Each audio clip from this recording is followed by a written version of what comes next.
Hi friends, welcome to Sandhya's kitchen. So Sandhya's kitchen இன்றைக்கி வந்து பார்த்திங்க அப்படின்னா சாஸஸ் இல்லாமல் நான் வந்து சில்லி சிக்கன் ட்ரை பண்ணுறேன் அப்படின்னு சொல்லியிருந்தேன். ஸோ வேறு லெவலாக வந்துருந்துங்க இன்றைக்கி. உண்மையாகவே வந்து பார்த்திங்க அப்படின்னா சாஸ் போட்டு கூட அந்தளவுக்கு டேஸ்ட் கொடுக்குமான்னு எனக்கு தெரியல.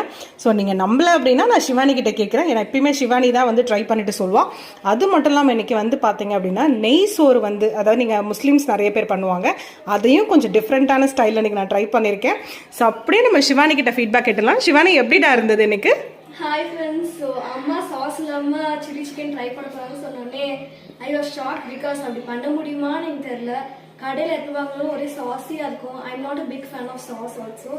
ஸோ ட்ரை பண்ணதுக்கப்புறம் I loved it. So second plate அவளுக்கு வந்து இன்னொரு பிளேட் கிடைக்குமா மம்மி அப்படின்னு சொல்லி கேட்டு வாங்கி சாப்பிட்டுட்டு இருக்கா. ஸோ நீங்களும் வந்து பார்த்தீங்க அப்படின்னா நிறைய புதுசான விஷயங்களை வந்து பார்த்தீங்க அப்படின்னா லைஃப்பில் ட்ரை பண்ணிகிட்டே இருங்க. ஸோ ஒரு டைம் இல்லை அப்படின்னாலும் இன்னொரு டைம் வந்து பார்த்தீங்கன்னா பர்ஃபெக்டாக வரும். See you all.